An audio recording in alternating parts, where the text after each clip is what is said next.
मैं आपको सिर्फ यही बताने आया हूं कि मजलिस इत्तेहादुल मुस्लिमीन डॉक्टर साहब की तायीद करती है। मजलिस इत्तेहादुल मुस्लिमीन भागीदारी परिवर्तन मोर्चा का हिस्सा है और उसके कन्वीनर बाबू सिंह कुशवाहा साहब हैं। और हमने ये तय किया कि जहां भागीदारी परिवर्तन मोर्चा का प्रत्याशी नहीं होगा वहां पर डॉक्टर साहब की पार्टी की हम उसकी तायीद करेंगे और जहां पर डॉक्टर साहब की पीस पार्टी का कैंडिडेट नहीं होगा वहां पर भागीदारी परिवर्तन मोर्चा की डॉक्टर साहब तायीद करेंगे। मेरे अजीज दोस्तों और बुजुर्गों, मैं सिर्फ आपको ये पैगाम देने आया हूं कि जब तक आप अपने नेता को नहीं मुंतखब करेंगे, कामयाब नहीं करेंगे, आपकी आवाज भारत की सियासत हो या उत्तर प्रदेश की सियासत हो, कोई आपकी आवाज को सुनने के लिए तैयार नहीं है। मैं आपको ये बताने आया हूं, इसकी मिसाल दे रहा हूं आपको। भारत की पार्लियामेंट में 540 की ऐवान है, 540 के करीब सांसद बैठते हैं। आपने देखा कि जब ट्रिपल तलाक का कानून मोदी सरकार बना रही थी तो किसने उसके खिलाफ आवाज उठाई? जब ट्रिपल तलाक का कानून 3 मर्तबा लोकसभा को लाया गया तो किसने संविधान के दायरे में रहकर दलीलें देकर उस कानून की धज्जियां किसने उड़ाई? किसने ये बताया पूरे मुल्क को कि ये कानून मुस्लिम महिलाओं को और परेशान करेगा और उनकी बर्बादी का बाइस बनेगा? समाजवादी भी थी, बसपा भी थी, कांग्रेस भी थी। और जो कुछ मैं कह रहा हूं वो हर चीज रिकॉर्ड में यूट्यूब पर शामिल है, मौजूद है, आप देख ले सकते हैं। जब CAA का काला कानून लाया गया तो उस CAA कानून के खिलाफ किसने कहा कि ये मजहब की बुनियाद पर बनाया गया कानून भारत के संविधान के खिलाफ है? किसने सारी दुनिया को और देश को बताया कि हम इस कानून को नहीं मानेंगे?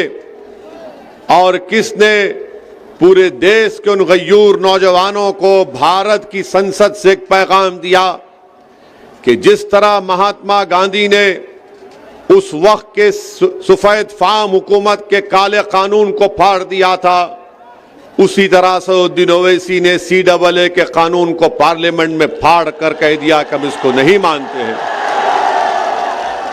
उसके बाद अल्हम्दुलिल्लाह, उसके बाद देश के कोने कोने में हमारी इज्जतदार माँ और बहनों ने, हमारे गयूर नौजवानों ने और उन तमाम जिम्मेदारों ने जिन्हें देश से मोहब्बत है और रहेगी, जिनको संविधान से लगाव है और रहेगा, उन्होंने पुरअमन एहतजाज भी किया। आज उत्तर प्रदेश की विधानसभा तड़प रही है कि एक ऐसे आदमी की आवाज को सुनने के लिए जो गरीब, मजलूम और पिछड़ों की आवाज को उठाएगा। आज उत्तर प्रदेश की विधानसभा के दरो दीवार इस बात को ढूंढ रही है कि कहां है वो आवाज जो गरीब और मजलूमों के इंसाफ का मुतालबा इस विधानसभा में करेगा। मैं आपको पैगाम देने आया हूं कि डॉक्टर साहब को कामयाब करिए। आपने पहले भी उनको अपने वोट और दुआओं से कामयाब किया था, आप दोबारा डॉक्टर साहब को कामयाब करिए ताकि उत्तर प्रदेश में अगर ये जीत के जाएंगे इंशाअल्लाह तो ये डॉक्टर साहब की इनफरादी कामयाबी नहीं होगी, ये आपकी कामयाबी होगी, ये मजलूमों की कामयाबी होगी, ये गरीबों की कामयाबी होगी, ये उन लोगों की कामयाबी होगी जिनकी जबानों को बंद कर दिया गया, ये उन लोगों की कामयाबी होगी जिनके बहते हुए आंख से आंसुओं को कोई नहीं देख रहा है, ये उन लोगों की कामयाबी होंगी जो ख्वाब देख रहे हैं कि मुझे भी हिस्सेदारी में हिस्सा मिलना चाहिए। इन लोगों की कामयाबी के लिए आपको डॉक्टर साहब को कामयाब करना है ताकि वो उत्तर प्रदेश की विधानसभा में जाकर गरीब और मजलूमों की लड़ाई को लड़ सके।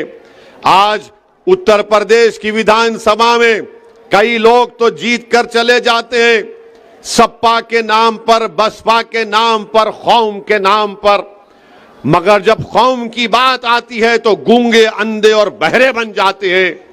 आज हमको गूंगे, अंधे और बहरों को वोट नहीं देना है, हमको उन लोगों को वोट देना है जो इन गूंगे, अंधे, बहरों का इलाज कर सके, और डॉक्टर साहब इनका इलाज करेंगे इंशाअल्लाह ताला। यकीनन मैं एक मुख्त मजलिस इत्तेहादुल मुस्लिमीन का मैं सदर हूं, मेरा ताल्लुक दूसरी पार्टी से है। अल्लाह बेहतर जानता है कि मेरा कोई इसमें मुफाद नहीं है, मेरा सिर्फ यही मुफाद है कि आपकी आवाज उत्तर प्रदेश की विधानसभा में डॉक्टर साहब के रूप में पहुंच जाए। मेरा इनसे कोई रिश्ता नहीं है, सुनो आप, मेरा इनसे डॉक्टर साहब से कोई रिश्ता नहीं है, मेरा इनसे कोई ताल्लुक भी नहीं है। हां, मगर एक रिश्ता है जो रब्बे करीम ने आपको हमको जोड़ दिया, मैं तुमको उस रिश्ते का वास्ता दे रहा हूं, निकलो और वोट डालो डॉक्टर साहब को। डॉक्टर साहब कामयाब होंगे, डॉक्टर साहब जब कामयाब होंगे तो हारेगा कौन बताओ? जब डॉक्टर साहब कामयाब होंगे तो हारेगा कौन? कौन हारेगा? कौन हारेगा? डॉक्टर साहब अगर कामयाब होंगे इंशाअल्लाह आपके दुआ वोटों से, तो कौन हारेगा? ना सिर्फ वो, बल्कि दौलत के गुरूर में जो शख्स डूबा हुआ है और ये समझ रहा है कि इन गरीबों के ईमान को और जमीर को दौलत की बुनियाद पर खरीद लूंगा, उसकी शिकस्त हो गई, उसकी हार होगी। और याद रखो, अगर कोई दौलत की ताकत पर यह कह रहा है कि मैं किसी का ईमान खरीद लूंगा, मैं किसी का ज़मीर खरीद लूंगा, अरे तुम हमारी तारीख को नहीं जानते, तुम हमारी तारीख को नहीं जानते। हां, जो अबू जहल और अबू लहब और यजीद का साथी होगा वो दौलत पर अपना ईमान और अपना ज़मीर बेचेगा। जो हुसैनियत का परचम उठाए हुआ है वो दौलत और ताकत के आगे सर नहीं झुकाएगा, ना कभी झुका सकता है। दौलत को हराना है और अजमत को जिताना है, दौलत को हराना है और अपनी आवाज को जिताना है। आज लोग दौलत के सहारे चुनाव जीतना चाहते हैं, तो मैं उनसे कहना चाह रहा हूं कि तुम हमारी तारीख को भूल गए, तुम ताइफ और मक्का की तारीख को भूल गए।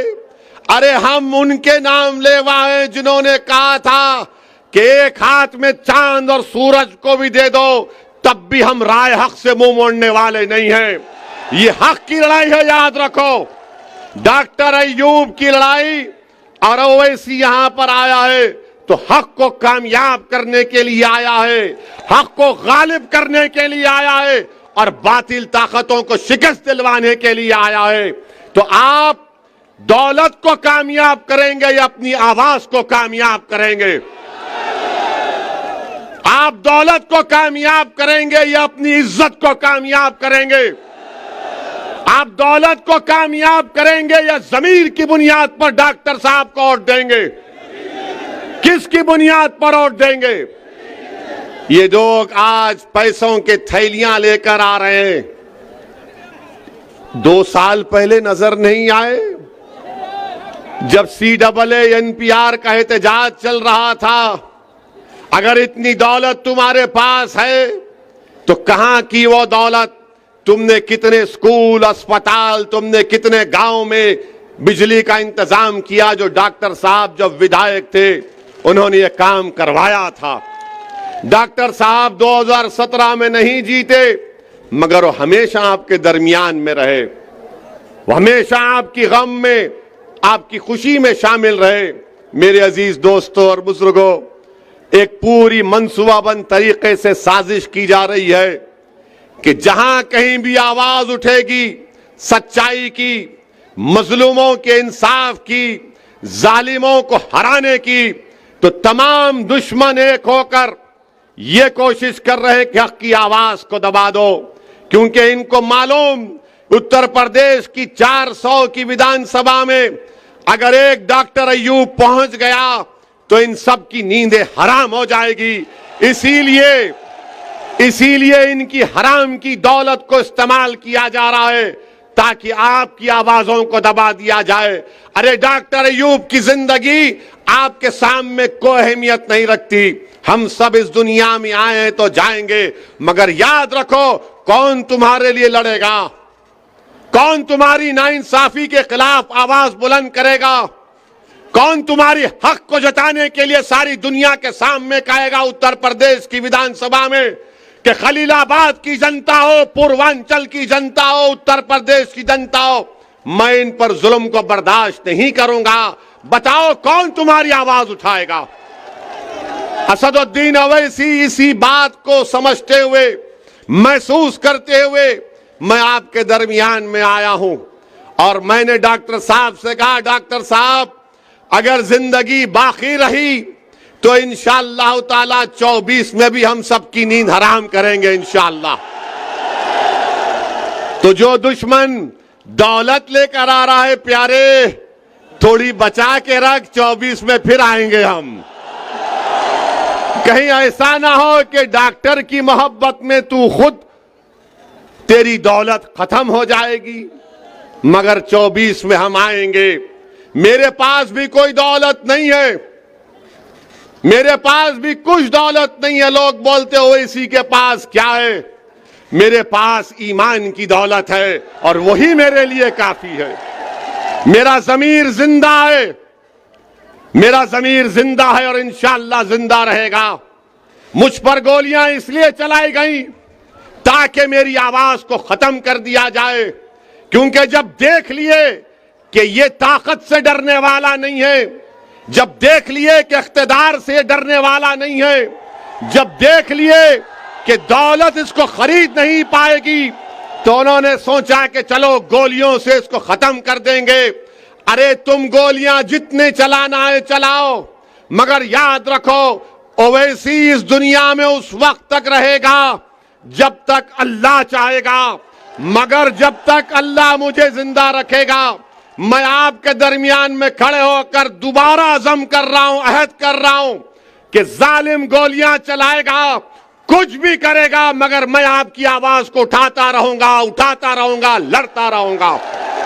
इसीलिए डॉक्टर साहब की कामयाबी में, डॉक्टर साहब की राह में, इनकी कामयाबी में कांटे बिछाए जा रहे हैं।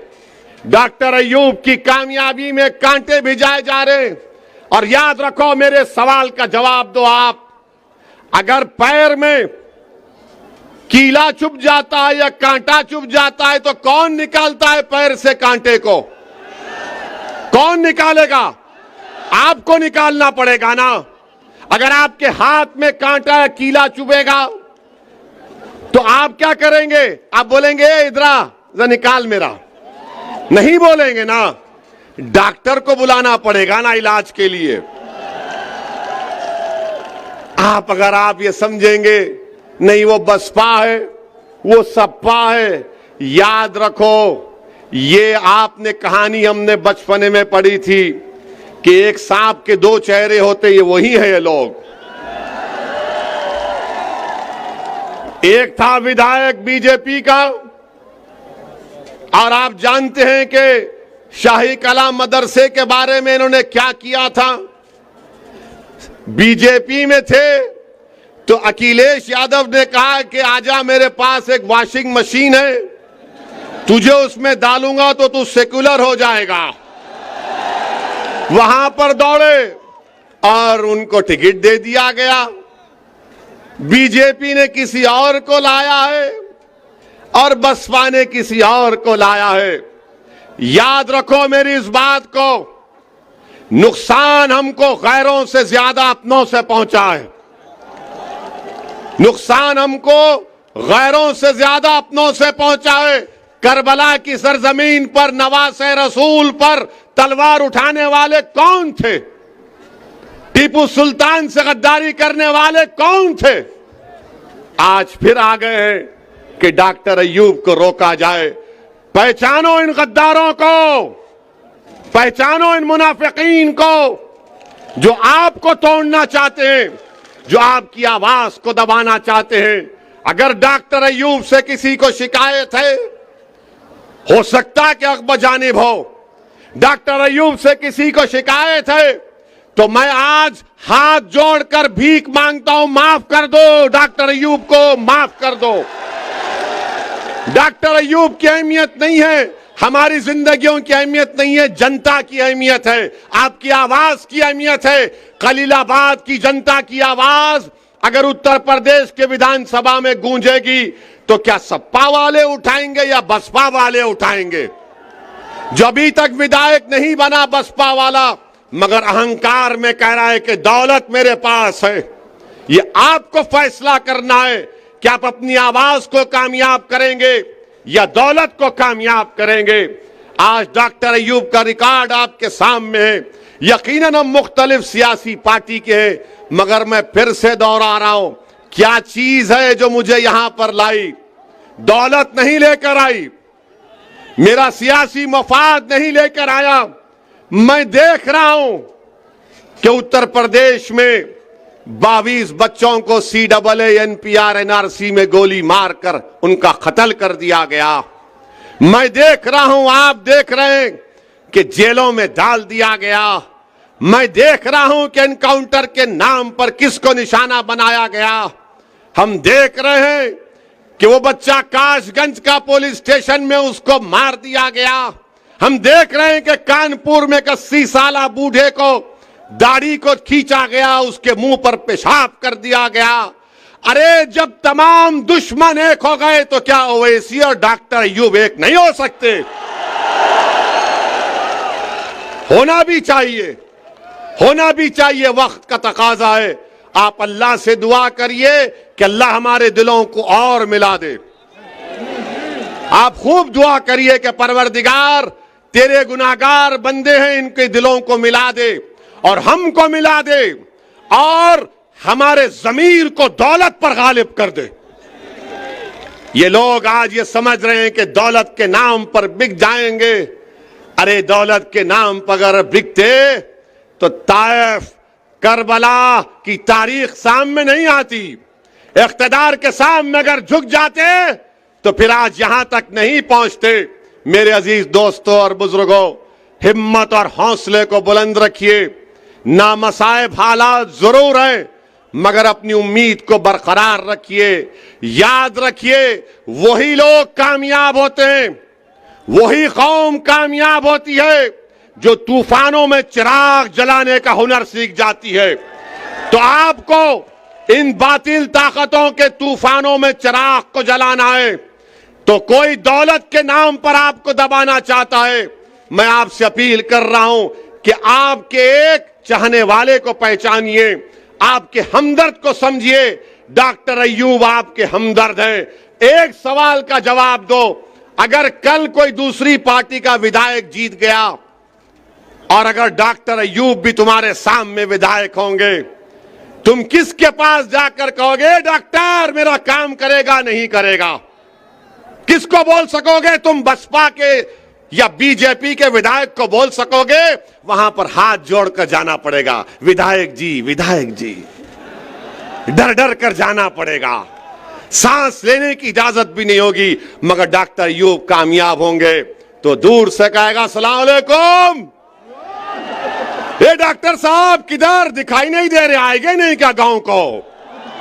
ये मिजाज पैदा करना पड़ेगा। यही मिजाज आपको कामयाब करेगा। पहचानो अपने दोस्त और दुश्मन को मेरे भाई। यही पैगाम देने आया हूं और इंशाअल्लाह ताला आता रहूंगा। क्या 3 तारीख के दिन आप गिलास के निशान पर बटन दबाएंगे? कितने लोग बटन दबाएंगे? हाथ उठाइए। कितने लोग दौलत को ठुकराएंगे? कितने लोग दौलत को ठुकराएंगे? तो आपको मुबारकबाद। और याद रखिए, डरना नहीं।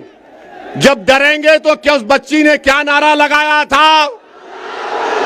जब डरेंगे तो उस बच्ची ने क्या नारा लगाया था?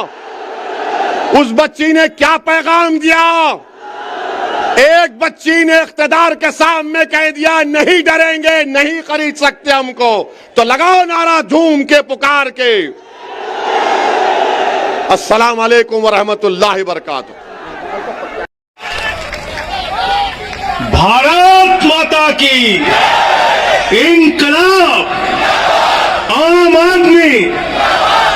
मंच पर आसीन दिल्ली के लोकप्रिय मुख्यमंत्री, भ्रष्टाचार विरोधी आंदोलन के अर्जुन और आज की राजनीति के महानायक, जिनसे पूरे देश के भ्रष्टाचारी नेता कांपते हैं, ऐसे नेता, ऐसे योद्धा आदरणीय अरविंद केजरीवाल जी का रुधौली की धरती पर स्वागत, अभिनंदन और वंदन करता हूं। अरविंद केजरीवाल जी ने पंजाब, गोवा, उत्तराखंड, उत्तर प्रदेश और पूरे हिंदुस्तान में एक संदेश देने का काम किया है कि जो लोग ये सोचते थे राजनीति धनबल से होगी, बाहुबल से होगी, नहीं, इस देश की राजनीति आम आदमी से होगी, आपसे होगी, किसान से होगी, मजदूर से होगी। माता दिल्ली के अंदर शिक्षा में, स्वास्थ्य में, बिजली में, पानी में अनुकरणीय काम करके दिखाया। इतना काम करके दिखाया कि अमेरिका के राष्ट्रपति की बेटी दिल्ली आती है तो वो कहती है हमें केजरीवाल जी का स्कूल देखना है। पहले लोग कहते थे अमेरिका से सीखो, अमेरिका से सीखो, अमेरिका से सीखो। आज अमेरिका वाला कह रहा है केजरीवाल से सीखो, केजरीवाल से सीखो, केजरीवाल से सीखो। IRS थे, बहुत बड़ी नौकरी कर रहे थे, उस नौकरी को लात मार के भ्रष्टाचार के खिलाफ पूरे देश को जगाने निकले और पूरा देश आज इनके साथ खड़ा है, यूपी से लेके गोवा, पंजाब, उत्तराखंड तक। मैं ज्यादा लंबी बात नहीं करूंगा। अरविंद जी, उत्तर प्रदेश की हालत बद से बदतर है, बद से बदतर। किसान दुखी, नौजवान दुखी, माताएं बहनें दुखी, हर वर्ग दुखी है। मैं आपसे एक ही निवेदन करूंगा, उत्तर प्रदेश को भी अब संभाल लीजिए। उत्तर प्रदेश आपका इंतजार कर रहा है, पूरा उत्तर प्रदेश आपका साथ देने के लिए खड़ा। पुष्कर आदित्य सिंह जी एक ऐसे परिवार से रिश्ता रखते हैं, स्वर्गीय दिवाकर विक्रम सिंह जी को एक नहीं, दो नहीं, 6 बार आपने विधायक बनाया, मंत्री बनाया, उत्तर प्रदेश की सत्ता पर सर्वोच्च पदों पर रहे। और आज उनके कर्मों का फल है, उनका आशीर्वाद है कि पुष्कर आदित्य के समर्थन में इतनी बड़ी संख्या में आप इकट्ठा होकर आप ये संदेश दे रहे हैं कि रुधौली पुष्कर आदित्य जीत रहे हैं, झाड़ू जीत रही है, केजरीवाल जीत रहे हैं, आम आदमी पार्टी जीत रही है। मैं सिर्फ इतना कहना चाहता हूं, अपने इस बेटे को आने वाली 3 तारीख को जब वोट देने के लिए जाना तो इतना वोट डालना, इतना वोट डालना कि जिन लोगों के दिमाग पर भूत सवार है, झाड़ू से उनका भूत उतर जाए। सत्ता का भूत किससे उतारना है?